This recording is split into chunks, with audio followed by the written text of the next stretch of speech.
Und jetzt ist es wieder Zeit für eine neue Folge des Schnarchbootes. Mit jede Menge prominenten Personen, die nicht genannt werden wollen, weil ihre Karriere jetzt schon sehr mies läuft. Wir wünschen Ihnen bei der jetzigen Folge viel Spaß. Heute Ause Dressler raus. Ause Dressler raus! Ause Dressler raus! Unsere lahme Mure für unsere Leute.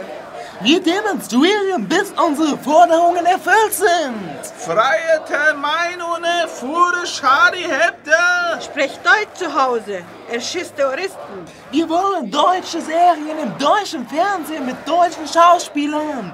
Behaltet Schawabar Wuschow und Berndi Gurt da, wo sie hingehören. Bei Alpen TV. Was macht ihr denn hier? Wir haben die Organisation Vagina gegründet. Vagina? Das steht für Vereinigte Ausländer gegen infantile, nutzlose Arschgeigen. Und ihr demonstriert gegen Ausländer? Wir verurteilen den Terroranschlag auf die Satirezeitschrift in Paris. Das finde ich echt geil, aber fällt euch denn nichts auf? Was meinst du? Ihr seid doch selber Ausländer, da könnt ihr doch nicht gegen euch selber demonstrieren. Wir demonstrieren nur gegen alle, die nicht versprechen, korrekte Deutsche. Weißt du? Ich verstehe, es gibt da nur ein oder zwei kleine Probleme. Und das wäre?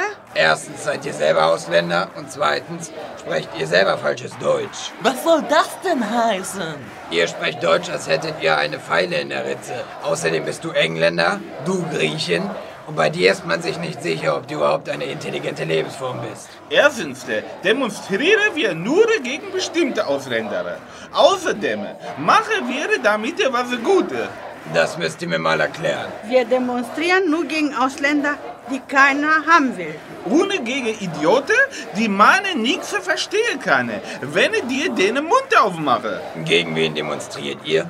Na, gegen Bayern, Hessen und Sachsen. Und gegen alle, die Deutsch können, aber meinen, sie wären cool, weil sie Deutsch sprechen, als hätten sie den Stachel einer Kastanie im Schlüpfer. Oh, das ist ja wirklich ein guter Grund. Kann ich mit demonstrieren? Du bist aber kein Ausländer. Aber vielleicht gehe ich als Hannoveraner durch. Keine funktionieren. Vielleicht gehen die Betroffenen dann ins Wasser.